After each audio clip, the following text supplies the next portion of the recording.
My Christmas presents were delayed 'cause COVID is a poo. But now they have arrived, I can unwrap them before you. And if you believe I've had a poor deprived Christmas, then perhaps you can give me one more belated Christmas present by hitting the subscribe button just here. Thank you. Well, the courier has finally delivered my Christmas present, so I get to do an unboxing. And because I know what's in here, there's also going to be a build at the end of it. So this is my Christmas present from the family. I did take part in the selection, so I do know what's in here. And it's all from the one manufacturer. It's from Warlord Games over in the UK. Probably the one manufacturer that I, you know, if I'm buying actual wargame stuff, they're probably my go-to place for a number of reasons. One, they've got an incredible selection of all of the historical stuff, plus some very nice sci-fi bits and bobs, and they also seem to have like affiliate deals with other manufacturers, all of which is stuff from my childhood, which is dead good. Why can't I get into it? Right, panic over. I'll leave a link for them down in the description, obviously, and needless to say, it is not their fault that the package was delayed. The order was placed, and within a day and a half it was already from Nottingham over to Paris in France. It took about 2 days to get halfway around the world, and then sat for over a week in Australia, and then another week and a half in Auckland, New Zealand, which is why I didn't get it for Christmas morning. So it is not their fault, it is the courier's fault. Well, let's call it the global situation. Right, packing paper, packing slip. Right. First of all, ooh, a free miniature, I think. Looks like it. So, Strontium Dog from 2000 AD. So I probably would have been, what, 5 or 6 when I first started reading 2000 AD. And when I grew up and became an adult, I eventually stopped reading the comic. And I wish I hadn't, because they were and are brilliant, and an awful lot of the stuff in here is trips down memory lane for me. Another set of Strontium Dog miniatures. Oh, so sorry, that one looks like Johnny Alpha, who's the main protagonist in Strontium Dog, was until he got killed off. A box of SD agents.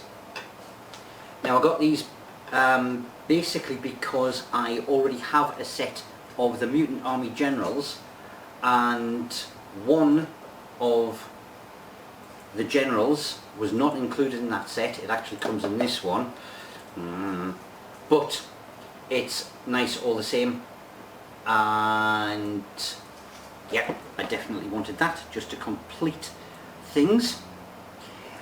Moving, well, not genres, we're still staying with sci-fi. What do you call it? Franchise, that's the word. We get on to another of my childhood favourites, but this one has certainly stood the test of time, because when it was resurrected back in 2005,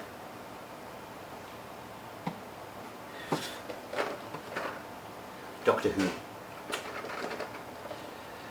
Part of the reason why I am getting, so that is the 11th Doctor and Companion, Matt Smith, one of my favourite Doctors, behind Tom Baker, because I am very old school, but he was really, really good. Who else do we have? We have another Doctor Who set, the 9th Doctor and Companions. This, in an earlier big bulk lot of Warlord Game stuff, I got a whole load of Doctor's miniatures, and I'll probably put the painting of them up on Twitter or Instagram or something like that.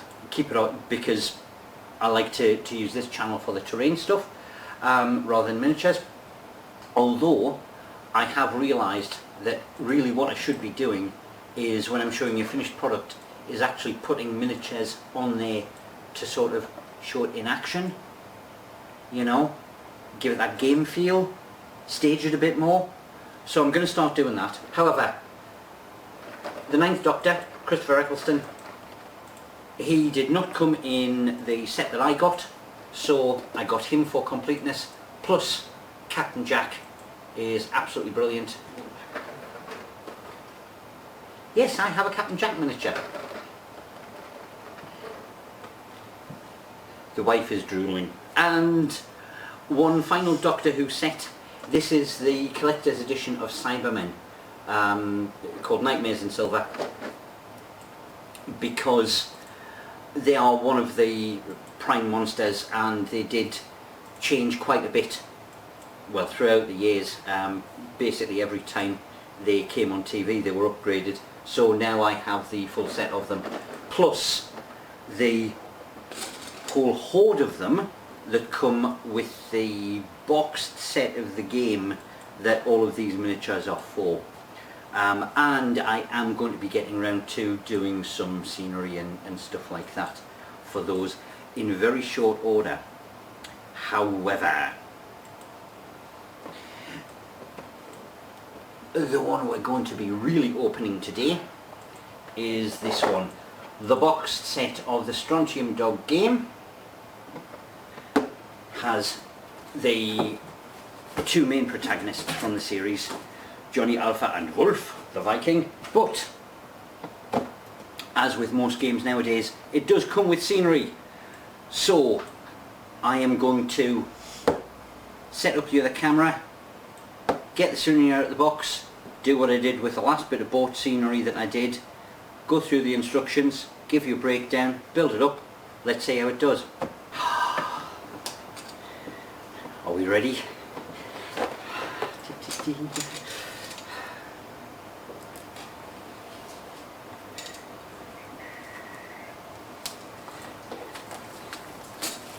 This is always the part that I love.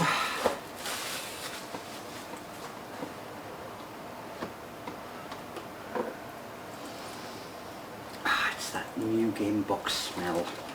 Right, what do we have? So, miniatures for the game, and they always tell you who packed them. Markers, no doubt I'll find out what they're for. Some interesting ones. Dice set, bases for the miniatures, game cards, more game cards.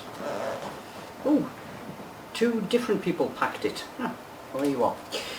Scenario booklet, and I have a reasonable idea what scenario it is because I have read the comics. The miniatures game or rule book.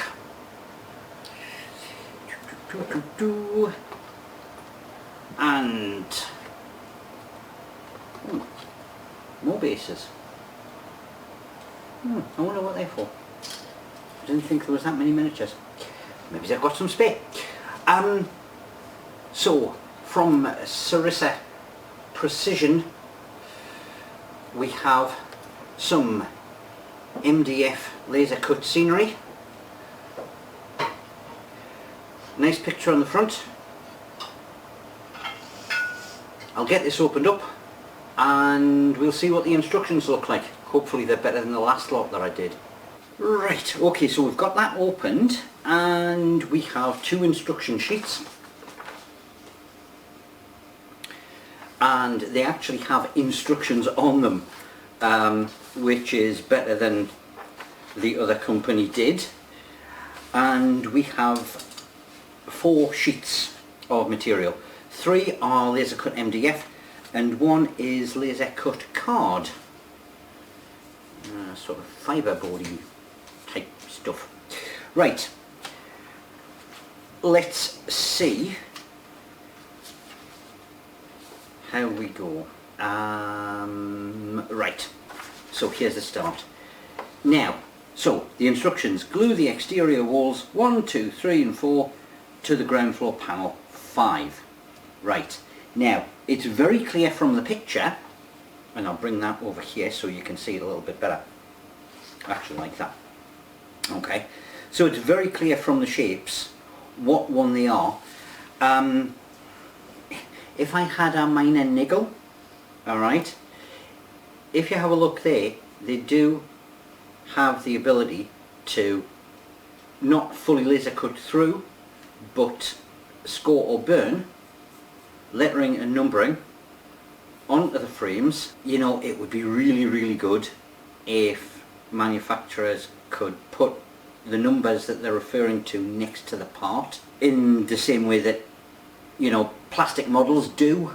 You know, you've got the little tag next to the part number because you can't necessarily tell what it is from the picture. But that is a minor niggle. So, how easy do they pop out?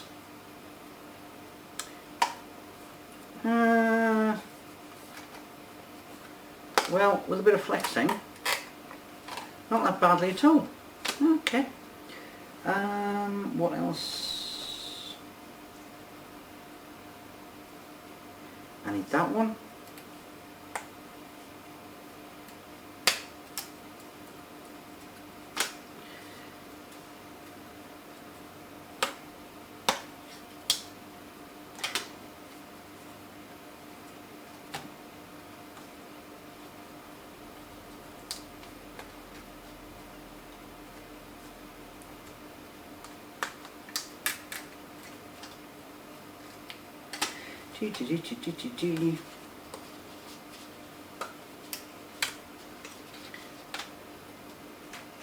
And according to this, I also need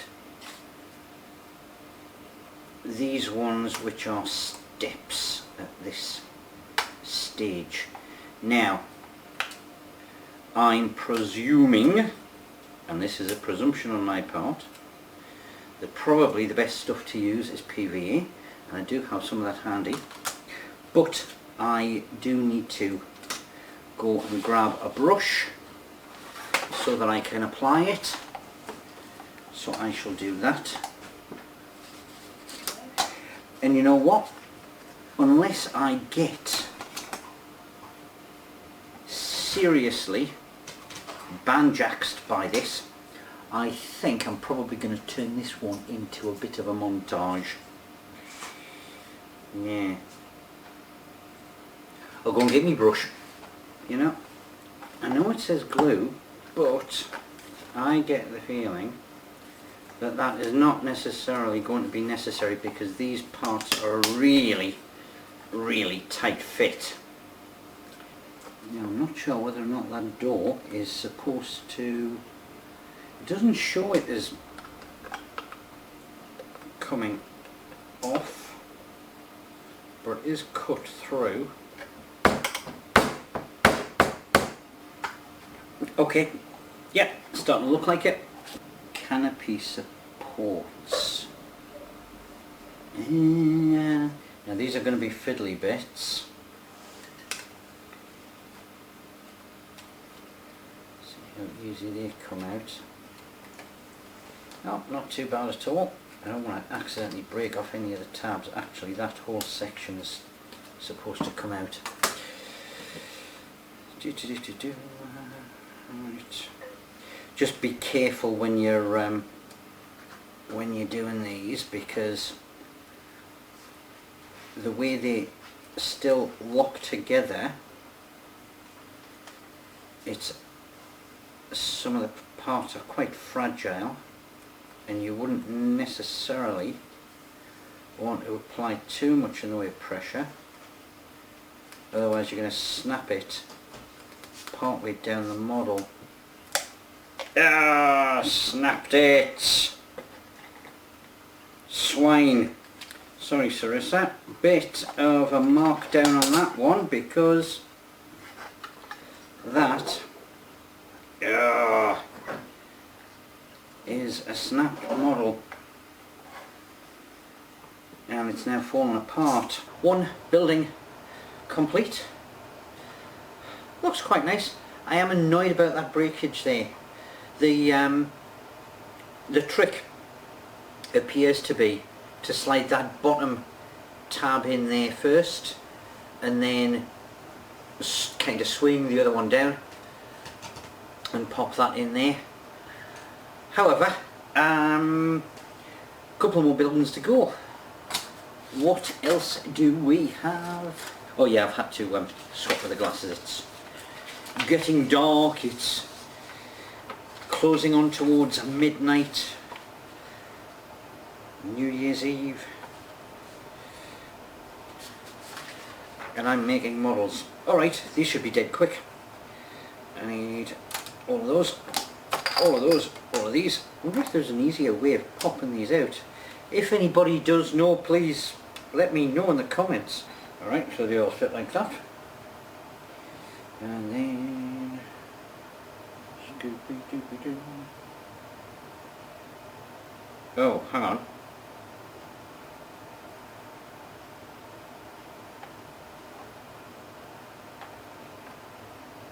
Ah, right, okay. I didn't realise some were different angles. So the two shallow sets and two steeper sets. And then the card frames. Right. 4 solar panels off to dry. That one looks complicated, I'll leave that to the end. Right. Watchtower. Now we're cooking with gas. Right. However, they will, or should, just punch out because they're relatively strong pieces.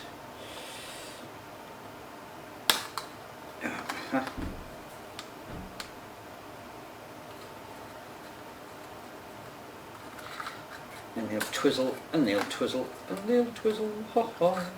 Right, lodgement, twizzling, snapped. Oh no! Can it be repaired back? Yeah. Hey, but it's for a video. There's a thing where it's like, when things go wrong, this is what you can do. Yeah, swear profusely. Okay, there we are, after a bit of a mess up.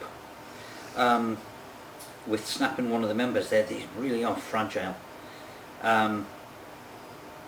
That's the watchtower done.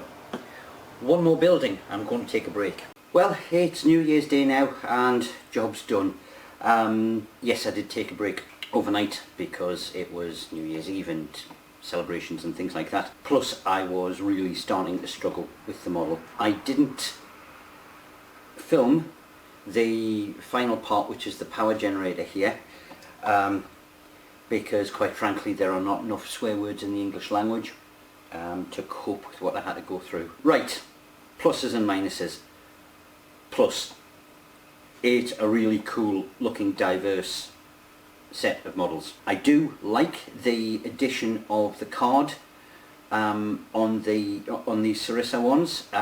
It certainly gives the option for a bit of curvature, which you're not going to get with straight MDF. Plus there was some nice fiddly bits, and you could make box-like stuff. I'll hold that a bit so you can see it. The outer for the power generator was done using card, so you can score it and fold it and things like that. Really cool. Really intricate stuff on this. which I was impressed with. I am quite impressed with the way it has all turned out. Minuses, what an absolute mission. Compared to the foreground stuff, an awful lot of the parts on this are far more delicate, and for a brand new model, I think I had what, 3 maybe 4 breakages, which I've managed to repair, but that's not the point. You know, I didn't have any of that kind of problem with the foreground stuff, although the foreground stuff was a blockier model. The intricacy on some of the parts on this one made out of MDF just makes it too finicky. And most of the problems were actually getting it off the sprue. Now this is both manufacturers. Probably every MDF laser cut manufacturer. The instructions are minimal. The instructions for this set were actually far better than the foreground one. I could actually follow them as opposed to trying to guess from a photo. But you at least need some kind of info on how to extract the individual pieces from the sprue without breaking them. Chances are marketing executives or things like that will go, oh well, they're grown adults, they can look up YouTube and blah blah blah blah blah. Yeah, I am an adult, and you know what? You saw earlier in the video that I opened the box and I was back to being a 10-year-old kid, okay? And I wanted to play with my Christmas present. And I wasn't going to look up YouTube. I did have a look through the instructions. There wasn't anything there. It seemed to be obvious there was breakages. Put a couple of lines in, or a paragraph, on how to get the stuff off the sprue without breaking it. Please. Rant over. Honestly, if I had one piece of constructive criticism, it is get something on there on how to get it off the sprue and avoid breakages, because the fact that there were some pieces that did get broken was a big disappointment.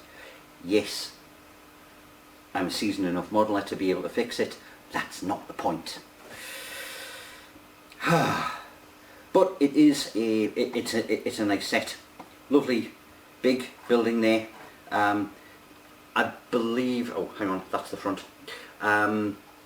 Yeah, I could probably pop that door out and put it on hinges. The power generator can fit pretty much next to anything. Nice watchtower. Solar panels were a nice addition and will give cover. All in all, yeah, I'm really pleased with this as a set, especially seeing as how it came free in the game. It does need a lick of paint.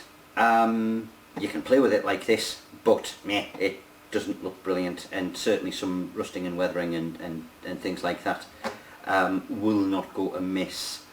However, that is me for, well, last year and the start of this year.